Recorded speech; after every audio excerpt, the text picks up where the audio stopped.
बहुत बहुत अभिनंदन है, स्वागत है। आज एक विशेष ज्वलंत मुद्दे पर हमारी राष्ट्रीय सम्मानित प्रवक्ता साधना भारती जी आपसे रूबरू होंगे और हमारे साथ मंच पर मौजूद हैं मध्य प्रदेश चुनाव प्रचार समिति के को इंचार्ज अमरीश जी, मेरे साथी प्रवक्ता संतोष भाई, प्रवीण धौलपुरे जी एवं प्रशांत गुरुदेव जी। धन्यवाद। साधना भारती। आदरणीय सभी पत्रकार बंधुओं, मंच पर उपस्थित सभी सम्मानित सदस्यगण, मैंने 2.5 साल की उम्र से बोलना शुरू किया था। आध्यात्मिक प्रवचन किए, सामाजिक कार्यकर्ता हूँ, लगातार समाज की कुरीतियों के खिलाफ एक लंबी लड़ाई लड़ी है। कांग्रेस पार्टी की सबसे कम उम्र की स्टार प्रचारक भी नहीं। 2004 से लेकर और अब तक लगातार हर चुनाव में मैंने प्रचार किया। आज राष्ट्रीय प्रवक्ता के तौर पर आप सबके साथ रूबरू।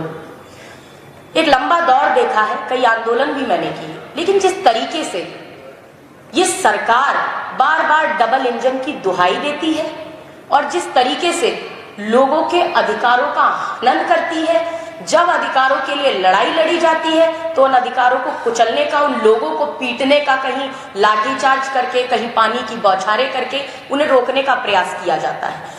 मुझे लगता है मध्य प्रदेश की सरकार भ्रष्ट सरकार तो है ही, घोटालेबाज सरकार तो है ही, मगर जिस डबल इंजन की सरकार की बार बार बात की जाती है, ये सरकार मोदी मामा की डबल इंजन की सरकार महाझूठी और महाजुमलेबाज सरकार है। मैं कहूंगी अगर रूप बदलने में माहिर मामा मारीच के साथ बाबा रूप में रावण ना आता तो माता सीता का हरण ना हो पाता।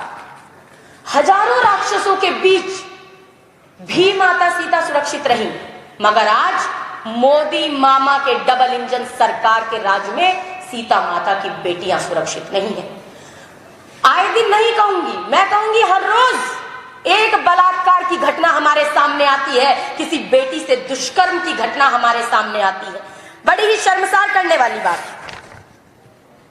हम देखते हैं कभी महाकाल की नगरी में एक 12 साल की बच्ची के साथ रेप होता है, किलोमीटर तक वो खून से लथपथ पैदल चलती है, मगर मोदी मामा मौन रहते हैं। जबलपुर आते हैं, जुमलेबाजी करते हैं, लेकिन आदिवासी बच्चियों के साथ जो घटनाएं होती हैं उन पर मौन हो जाते हैं।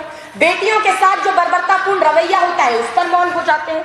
मैं पूछना चाहती हूँ, ये तो भोपाल की ही बात है कि हमीदिया अस्पताल में एक रेप पीड़िता को 5 से 6 घंटे तक अस्पताल के स्टाफ ने इधर से उधर घुमाने का काम किया, उसे इधर से उधर दौड़ाने का काम किया। बार बार स्टाफ ने उससे उसके रेप की घटना के बारे में पूछा, उस बच्ची को असहज महसूस कराया। एक बच्ची जिसके साथ बलात्कार की घटना हुई वो इतनी घृणात्मक होती है, लेकिन उसके जख्म पर नमक छिड़कने का काम अस्पताल के प्रशासन ने लगातार किया। हम इसकी कड़ी निंदा करते हैं। आज मैं पूछती हूं, एक नाबालिग से भाजपा नेत्री के पुत्र बलात्कार करते हैं, इंदौर की घटना है, और बलात्कार की घटना तब सामने आती है जब वो नाबालिग बच्ची गर्भवती पाई जाती है। भाजपा के नेत्रियों के पुत्र ये काम करने का कार्य कर रहे हैं, कुकृत्य करने का काम कर रहे हैं, फिर भी मोदी मामा मौन है। लगातार एक 9 साल की बच्ची के साथ, आदिवासी बच्ची के साथ रेप की घटना हमारे सामने आई, लेकिन मोदी मामा मौन है। मैं पूछना चाहती हूं कि अब कहा जा रहा है जो महाकाल की नगरी में जो घटना हुई, दुष्कर्म हुआ बच्ची के साथ, उसमें आरोपी के मकान को ढहा दिया गया है। बहुत अच्छा किया, ऐसा होना चाहिए।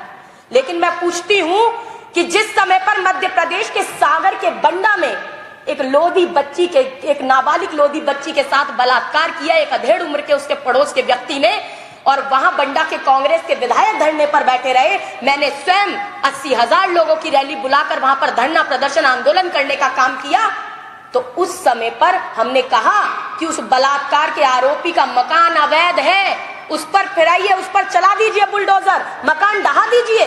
तब क्यों नहीं मामा जी ने एक्शन लेने का काम किया? सच्चाई ये है कि जब कांग्रेस पार्टी मुद्दे को उठा देती है और जब मीडिया में वो मुद्दा आ जाता है, जब मामा जी से सवाल पूछा जाता है कि आप मामा की नहीं, आप तो कंस मामा की भूमिका निभा रहे हो, तब मामा जी घबरा जाते हैं। तब मामा जी कहते हैं मकान ढहा देंगे, लेकिन बंडा में मकान नहीं ढहाया जाता। छतरपुर में घटना होती है तब मकान नहीं ढहाया जाता। आखिर क्यों? तो आज इन सवालों का जवाब देना तो पड़ेगा मामा जी की सरकार को, जो कि आज कंस मामा बनकर बैठे हुए हैं, जो तथाकथित मामा है। ऐसे मामा मुझे लगता है यहाँ की बेटियों को नहीं चाहिए, और बेटियां अब चुप नहीं रहेंगी। आखिर कब तक जिंदा लाश बनकर जीती रहेगी नारी? कब तक दुख दर्द के दरिया में अपमान का घूंट पीती रहेगी नारी? कब तक नासूर बने जख्मों को सहती रहेगी नारी? बहुत हुआ, अब बेटियां और नारियां मध्य प्रदेश में जागेंगी, और जो ये मध्य प्रदेश के मामा जी हैं, इनको कुर्सी से हटाएंगी। और अब कुर्सी पर किसे बिठाएंगी? उस कांग्रेस को बिठाएंगी जिन्होंने कि नगर निगम, निकाय और पंचायतों में महिलाओं को 50% तक का आरक्षण दिया, उन्हें सम्मानित करने का काम किया, उनके अधिकार देने के साथ साथ। जिस कांग्रेस पार्टी ने देश को प्रथम महिला प्रधानमंत्री, प्रथम महिला राष्ट्रपति, प्रथम महिला दलित लोकसभा स्पीकर, देश के सबसे बड़े सूबे उत्तर प्रदेश को प्रथम महिला मुख्यमंत्री, देश के सबसे बड़े सूबे को प्रथम महिला राज्यपाल देने का काम किया, उस कांग्रेस पार्टी को अब मध्य प्रदेश की बेटियां और महिलाएं जिताने का काम करेंगी और कुर्सी पर बिठाने का काम करेंगी। क्योंकि कांग्रेस पार्टी मात्र सम्मान की बात नहीं करती, मात्र अधिकार की बात नहीं करती, बल्कि उन अधिकारों को, उन सम्मानों को उन तक पहुंचाने का काम कांग्रेस पार्टी लगातार करती रही है। मैं दूसरी बात कहना चाहूंगी। अब बात आती है मोदी जी की, क्योंकि मैं तो मोदी जी के लिए यही कहूंगी कि मोदी मामा की सरकार हर पैमाने पर फेल है। दमों के अंदर एक अस्पताल में, जिला अस्पताल में बिस्तर कम है और पेशेंट ज्यादा है। एक बिस्तर पर 2-2, 3-3 बच्चों का इलाज चल रहा है। दरी पर बिठाकर, दरी पर लिटाकर उनके परिजन उनके बच्चों का इलाज कराने के लिए मजबूर है। ऐसा नहीं है अस्पताल में बिस्तर मौजूद नहीं है, हॉल में बिस्तर बंद है, लेकिन अस्पताल का प्रशासन मूक दर्शक बनके इस कार्य को देखने का काम कर रहा है। अगर बिस्तर मौजूद है तो वो बिस्तर प्रोवाइड होने चाहिए, बच्चों को मिलने चाहिए। दरी पर लिटाकर बच्चों का इलाज नहीं किया जाना चाहिए। ये शासन और प्रशासन की सच्चाई है। एक तरफ शिक्षकों की पदोन्नति की बात की गई तो 10 साल बाद पदोन्नति हुई है की बात आई है सामने, लेकिन उसमें भी शिक्षकों की पदोन्नति के लिए जब शिक्षक जाते हैं तो क्या पाते हैं कि पोर्टल पर पद रिक्त नहीं दिखाए जा रहे हैं, लेकिन जो हकीकत है, हकीकत में पद रिक्त है। कुछ लोग सेवानिवृत्त हो गए हैं, लेकिन फिर भी जब आप पोर्टल खोलेंगे तो वहां पद भरा हुआ दिखाई दे रहा है। इसीलिए आज शिक्षक भी नाराज है, निराश है। यह भी सच्चाई है। आज हम बात करते हैं, मोदी जी बड़े बड़े जुमले देने का काम करते हैं। पहले कहते थे बहुत हुई महंगाई की मार, अब की बार लाए इनकी सरकार। मैं कहती हूं या तो आदरणीय मोदी जी की 95% स्मरण शक्ति कमजोर हो गई है, या फिर आदरणीय मोदी जी की 95% झूठ बोलने की शक्ति जागृत हो गई है और इसीलिए इतने महाझूठ बोलते हैं।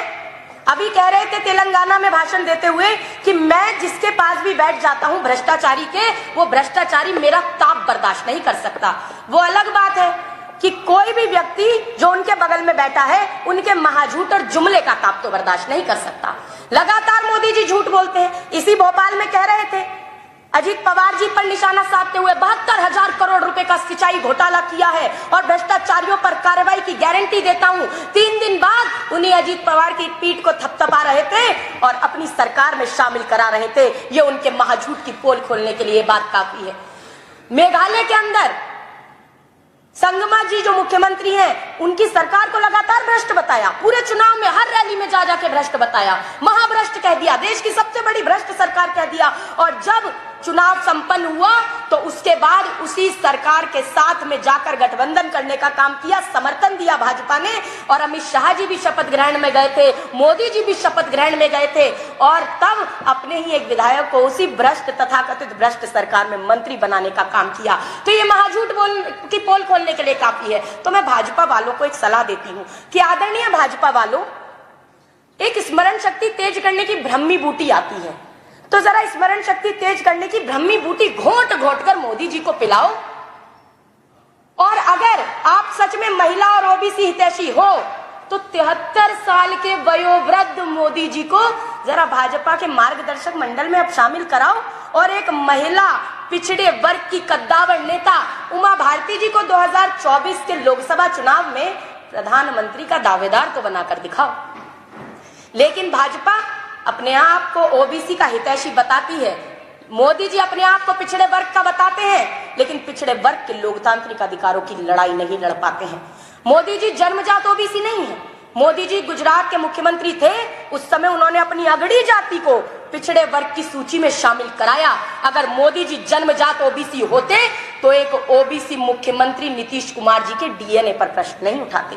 अगर मोदी जी ओबीसी होते तो ओबीसी की जातिगत जनगणना कराने से नहीं कतराते। अगर मोदी जी ओबीसी होते तो 2011 में कांग्रेस की तत्कालीन सरकार द्वारा कराई गई जातिगत जनगणना के आंकड़ों को सार्वजनिक कराते। अगर मोदी जी जन्मजात ओबीसी होते और ओबीसी के अधिकारों की लड़ाई लड़ने के लिए सक्षम होते और अंदर से हितैषी होते तो बिल्कुल वो 49.5 का जो आरक्षण पर कैप लगा है, पूर्ण बहुमत की सरकार में उस कैप को हटाकर मोदी सरकार ओबीसी को उनके अधिकार दिलाने का काम कराती। लेकिन मोदी जी ओबीसी का सिर्फ नाम लेते हैं, ओबीसी हितैषी नहीं है। अगर ओबीसी हितैषी भाजपा होती तो माननीय उमा भारती जी पूरे 5 साल तक मध्य प्रदेश की मुख्यमंत्री रही होती। अगर भाजपा ओबीसी हितैषी होती तो माननीय कल्याण सिंह जी पूरे 5 साल तक उत्तर प्रदेश के मुख्यमंत्री रहे होते। अगर भाजपा ओबीसी हितैषी होती तो राम मंदिर ट्रस्ट में कई ओबीसी समाज के लोगों को ट्रस्टी और सदस्य बनाया जाता।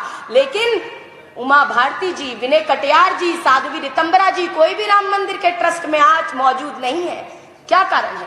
कारण स्पष्ट है कि अपने आप को ओबीसी का बताएंगे, वोटों के लिए राजनीति कराएंगे, ओबीसी एससी एसटी की भावनाओं को भड़काएंगे और वोट लेने के बाद ओबीसी एससी एसटी को भूल जाएंगे।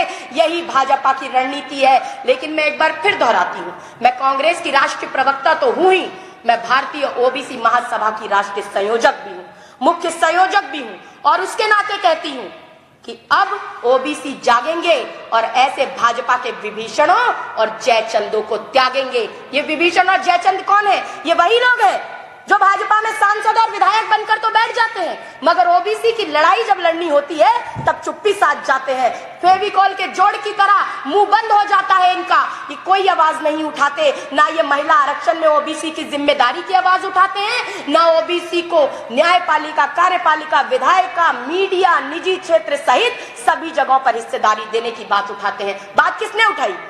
बात उठाई परम आदरणीय राहुल गांधी जी ने। राहुल गांधी जी ने एक सवाल पूछा था कि भाई ओबीसी को अगर आप हक देना चाहते हैं तो देश के 90 सेक्रेटरीज में से मात्र 3 ओबीसी क्यों हैं? लोकतंत्र में तो बहुमत का शासन है, जितनी संख्या भारी उतनी उसकी भागीदारी। तो ये तो बहुमत नहीं है। देश में बहुमत किसी और का है, संख्या किसी और की है, लेकिन सेक्रेटरीज में संख्या किसी और की क्यों है ज्यादा? ये प्रश्न आदरणीय राहुल गांधी जी ने जायज उठाया और राहुल गांधी जी उस बात को लेकर चल रहे हैं और हम सब उनके साथ खड़े हुए हैं। मुझे लगता है ये महत्वपूर्ण बातें हैं और इन्हीं बातों के साथ मैं अपनी वाणी को विराम देते हुए आपके प्रश्नों को आमंत्रित करती हूं।